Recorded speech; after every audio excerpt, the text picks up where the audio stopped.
तिमथीलाई Paul प्रेरितको दोस्रो पत्र 1 अध्यायको 1 पद। ख्रिस्ट यीशुमा भएको जीवनको प्रतिज्ञा मुताबिक परमेश्वरको इच्छाद्वारा यीशु ख्रिस्टका प्रेरित पावलबाट 1:2। मेरो प्यारो छोरा तिमथीलाई परमेश्वर पिता र हाम्रा प्रभु ख्रिस्ट यीशुबाट अनुग्रह, कृपा र शान्ति। विश्वास योग्य हुनलाई प्रोत्साहन। 1:3। रात दिन मेरो प्रार्थनाहरूमा निरन्तर तिमीलाई सम्झना गर्दै म परमेश्वरलाई धन्यवाद चढाउँछु, जसको सेवा म मेरा पिता पुर्खाहरूदेखि नै शुद्ध विवेकले गर्दछु। 1:4। आनन्दले भरिन पाऊँ भनेर तिम्रा आँसुको सम्झना गर्दै तिमीलाई भेट्ने खुबै इच्छा गरिरहेछु। 1:5।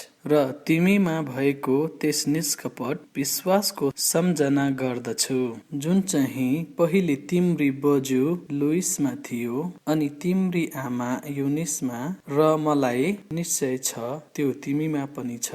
1:6। यसकारण मेरा हातहरू राख्नले तिमीले पाएको परमेश्वरको त्यो दान बल्दो पारा भनी म तिमीलाई सम्झना गराउँछु। 1:7। किनकि परमेश्वरले हामीलाई डरको आत्मा होइन, तर सामर्थ्यको, प्रेमको र आत्मसंयमको आत्मा दिनुभएको छ। 1:8। यसकारण हाम्रा प्रभुको साक्षीको विषयमा नलजाऊ, न त उहाँको कैदी मेरो विषयमा नै, तर परमेश्वरको सामर्थ्य अनुसार सुसमाचारका कष्टहरूमा मसित सहभागी हौ। 1:9। उहाँले हाम्रा कामहरू अनुसार होइन, तर उहाँकै आफ्नो मनसाय र संसार सुरु हुनुभन्दा पहिले हामीलाई ख्रिस्ट यीशुमा दिइएको अनुग्रह अनुसार हामीलाई बचाउनु भएको छ र पवित्र बोलावटले बोलाउनु भएको छ। 1:10।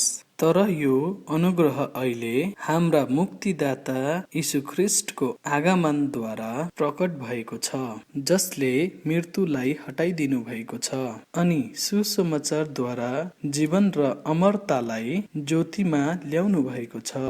1:11। जसका निम्ति म प्रचारक, प्रेरित र अन्य जातिहरूको शिक्षकको रूपमा नियुक्त गरिएको छु। 1:12। यही कारणले म पनि यी दुःखहरू भोग्छु, तरै पनि म लजाएको छुइन, किनकि जसलाई मैले विश्वास गरेको छु उहाँलाई म जान्दछु, र त्यस दिनसम्मका निम्ति जुन कुरा मैले उहाँलाई सुम्पेको छु त्यसको रखवाली गर्नलाई उहाँ सामर्थ्य हुनुहुन्छ भनी मलाई निश्चयता छ। 1:13। तिमीले मबाट सुनेका खाटी वचनहरूका नमुना ख्रिस्ट यीशुमा भएको विश्वास र प्रेममा बलियो गरी पक्रिराख। 1:14। तिमीलाई सुम्पिएको त्यस असल कुरालाई हामी भित्र वास गर्नुहुने पवित्र आत्माद्वारा रखवाली गर। 1:15। यो तिमीलाई थाहा छ, एसियामा भएकाहरू सबै मबाट फर्किएका छन्। फुगेलस र हर्मुगेनस तिमीहरू मध्येका हुन्। 1:16। उनेसिफोरसको परिवारलाई प्रभुले दया गरून्, किनभने तिनले मलाई बारम्बार शीतल पारे र मेरो साङ्लासँग लजाएनन्। 1:17। तर जब तिनी रोममा थिए तब तिनले खुबै यातना गरेर मलाई खोजे र मलाई भेट्टाए। 1:18। त्यस दिन प्रभुबाट कृपा पाउनलाई प्रभुले तिनलाई दया गरून्, अनि एफेससमा तिनले कति धेरै कुराहरूमा मेरो सेवा गरेका थिए त्यो त तिमीलाई राम्ररी थाहा छ।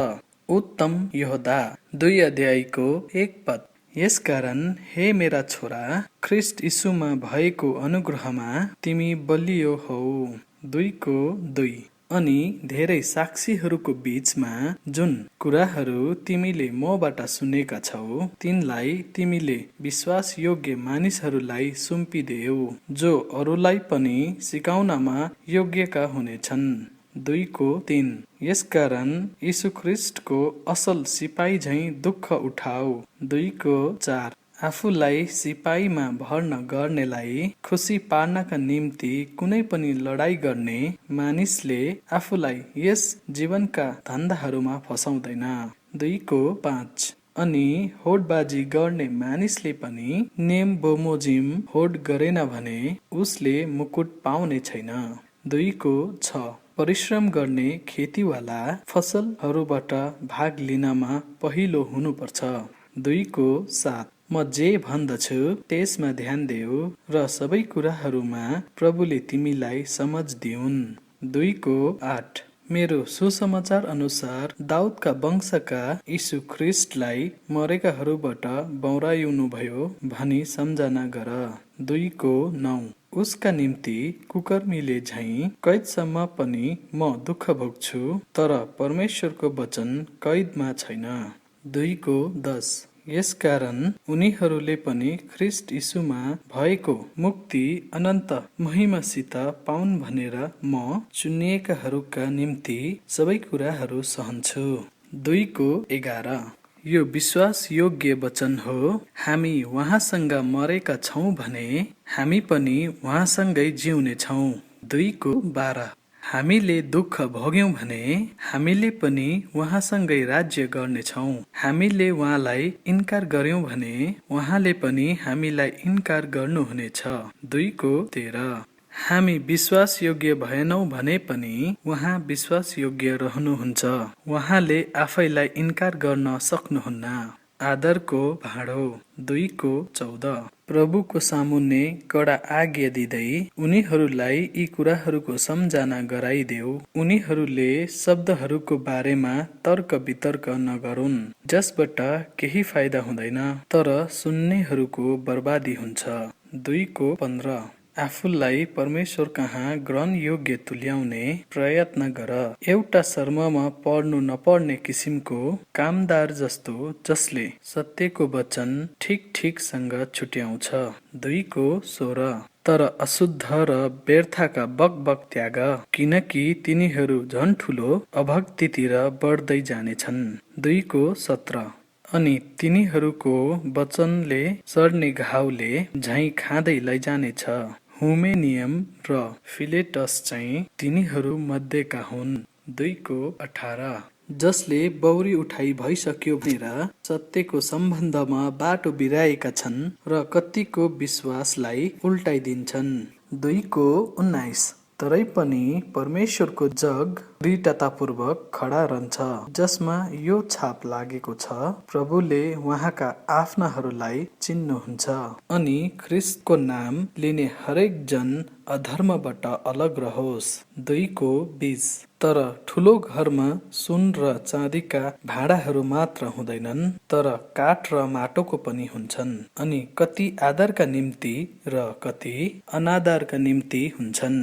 2:21 यसकारण मानिसले आफूलाई यिनीहरूबाट शुद्ध पार्छ भने ऊ एउटा आदरको भाँडो बन्नेछ, जो पवित्र पारिएको, मालिकको काममा आउने र हरेक असल कामका निम्ति तयार पारिएको छन्। 2:22 अनि जवानीका अभिलाषाहरूदेखि भाग, तर शुद्ध हृदयबाट प्रभुलाई पुकार्नेहरूका साथमा धार्मिकता, विश्वास, प्रेम, शान्तिको पछि लाग। 2:23 तर झगडाहरू मात्र उत्पन्न गर्छन् भन्ने जानेर मूर्ख र बेसमझका तर्क वितर्कदेखि अलग बस। 2:24 अनि प्रभुको दासले झगडा गर्नु हुँदैन, तर सबै मानिसहरूप्रति कोमल, सिकाउनमा सिपालु, सहनशील। 2:25 विरोध गर्नेहरूलाई नम्रता साथ सिकाउने, सुधार्ने हुनुपर्छ। सायद परमेश्वरले तिनीहरूलाई सत्यता मान्नेका निम्ति पश्चाताप देलान्। 2:26 अनि शैतानको पासोबाट छुट्नका निम्ति तिनीहरू होसमा आउलान्, जो शैतानद्वारा त्यसको इच्छा पूरा गर्नका निम्ति कैदमा हालिएका छन्।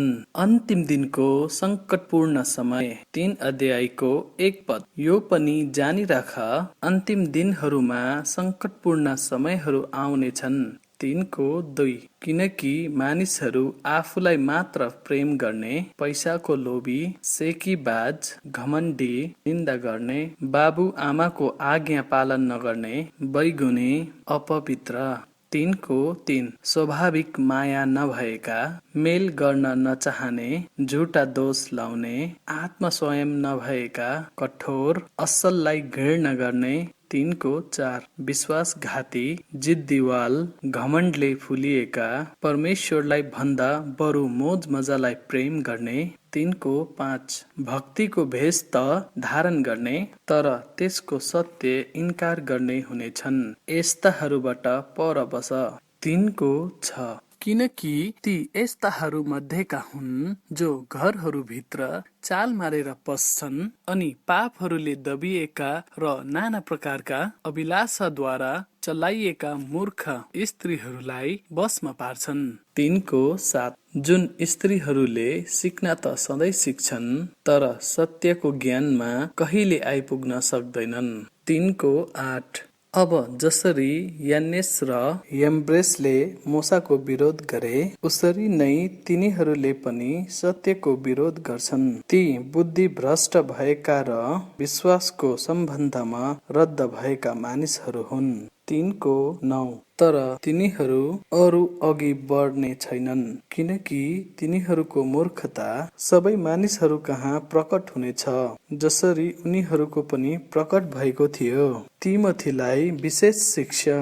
3को 10, तर तिमीले मेरा शिक्षा, चालचलन, उद्देश्य, विश्वास, सहनशीलता, प्रेम, धीरज। 3को 11, सतावटहरू र कष्टहरू राम्ररी जानेका छौ, जो चाहिँ एन्टियोखमा, इकोनियममा र लुस्त्रामा ममाथि आइपरे। कस्ता कस्ता सतावट मैले सहे, तर ती सबैबाट प्रभुले मलाई छुटकारा दिनुभयो। 3को 12, हो ख्रिस्ट यीशुमा भक्तिपूर्वक जिउन चाहनेहरू सबै सतावटमा पर्नेछन्। 3को 13, तर दुष्ट मानिसहरू र भकाउनेहरू धोका दिँदै र धोका खाँदै झन झन खराब हुँदै जानेछन्। 3को 14, तर तिमी चाहिँ यी कुराहरू कसबाट सिकेको हौ सो जानेर आफूले सिकेका र निश्चय भएका कुराहरूमा लागि बस। 3को 15, अनि तिमीले बालककालदेखि नै पवित्र शास्त्रहरू जानेका छौ जसले तिमीलाई ख्रिस्ट यीशुमा भएको विश्वासद्वारा मुक्तिका निम्ति बुद्धिमान तुल्याउन सक्छन्। 3को 16, सबै पवित्र शास्त्र परमेश्वरको प्रेमद्वारा दिएको हो अनि शिक्षाका निम्ति, भूल दोष दिखाउनका निम्ति, सुधारका निम्ति, धार्मिकताको सम्बन्धमा तालिमका निम्ति लाभदायक हुन्छ। 3को 17, जसद्वारा परमेश्वरको जन हरेक असल कामका निम्ति पूर्ण रूपले सुसज्जित भई सिद्ध होस्। 4को 1, यसकारण परमेश्वर र प्रभु यीशु ख्रिस्टका सामु म तिमीलाई कडा आज्ञा गर्दछु जसले आफ्नो आगमन र आफ्नो राज्यमा जिउँदा र मरेकाहरूको न्याय गर्नुहुनेछ। 4को 2, वचन प्रचार गर, समयमा असमयमा तयार बस, सारा सहनशीलता र शिक्षाले दोष देखाइदेऊ, हप्काऊ, अर्थिदेऊ। 4को 3, किनकि यस्तो समय आउनेछ जब तिनीहरूले खाटी शिक्षा सहने छैनन् तर चिलाउने कानहरू भएका हुनाले आफ्नै अभिलाषाहरू अनुसार तिनीहरूले आफ्ना निम्ति शिक्षकहरूको थुप्रो लाउनेछन्। 4को 4, अनि तिनीहरूले आफ्ना कानहरू सत्यताबाट फर्काउनेछन् र दन्त्यकथाहरूतिर लगाउनेछन्। 4को 5, तर तिमी चाहिँ सबै कुरामा सच्चित हौ, दुःख उठाऊ, सुसमाचार प्रचारकको काम गर, आफ्नो सेवा पूरा गर। 4को 6, किनकि म अर्घ झैँ चढाइन लागेको छु र मेरो बिदाईको बेला आइपुगेको छ। 4को 7, मैले असल लडाई लडेको छु, मैले मेरो दौड पूरा गरेको छु, मैले विश्वासको रखवाली गरेको छु, 4 को 8 अब उपरान्त मेरो लागि धार्मिकताको मुकुट राखिएको छ, जो चाहिँ धार्मिक न्यायकर्ता प्रभुले त्यस दिन मलाई दिनुहुनेछ, र मलाई मात्र होइन तर उहाँको आगमनलाई प्रेम गर्ने सबैलाई पनि दिनुहुनेछ। 4 को 9 म कहाँ चाँडै आउने प्रयत्न गर। 4 को 10 किनकि डेमासले यस वर्तमान संसारलाई प्रेम गरेर मलाई त्यागेको छ र थिस्लोनिका गएको छ। क्रिसेन्स, गलातिया, तीतस, डालामातिया गएका छन्। 4 को 11 लुका मात्र मसँग छन्। मर्कुसलाई लिएर तिम्रो साथमा ल्याऊ, किनकि सेवाका निम्ति उनी मेरा लागि उपयोगी छन्। 4 को 12 अनि तुकिकसलाई मैले एफोससमा पठाएको छु। 4 को 13 जब तिमी आउँछौ तब त्यो ओभरकोट ल्याइदेऊ, जुन चाहिँ मैले त्रोआसमा कारापस कहाँ छोडेको छु, अनि किताबहरू पनि, विशेष गरी ताम्रपत्रहरू। 4 को 14 त्यस तमौटे अलेक्जेन्डरले मलाई धेरै खराबी गर्यो, प्रभुले त्यसलाई त्यसका कामहरू अनुसार बदला दिउन्। 4 को 15 त्यससँग तिमी पनि होशियार बस, किनकि त्यसले हाम्रा वचनहरूको साह्रै सामना गरेको छ। 4 को 16 मेरो पहिलो प्रतिवादमा कोही मसँग उभिएन, तर सबैले मलाई त्यागिदिए, तिनीहरूलाई यसको दोष नलागोस्। 4 को 17 तर प्रभु मसँग उभिनुभयो र मलाई बल दिनुभयो, मद्वारा पूरा प्रचार होस् र सबै अन्य जातिहरूले सुनुन् भनेर, र म सिंहको मुखबाट छुट्याइए। 4 को 18 अनि प्रभुले मलाई हरेक खराब कामबाट छुटाउनु हुनेछ र आफ्ना स्वर्गीय राज्यका निम्ति बचाइराख्नुहुनेछ। उहाँलाई नै युगानुयुग महिमा होस्। आमेन। 4 को 19 प्रेसका र अकेलालाई साथै ओनेसिफोरोसको परिवारलाई सलाम भनिदेऊ। 4 को 20 रास्टस कोरिन्थमा रहे, तर ट्रोफिमसलाई मैले मिलेटसमा बिरामी अवस्थामा छोडेको छु। 4 को 21 जाडोको समयभन्दा पहिले आउने प्रयत्न गर।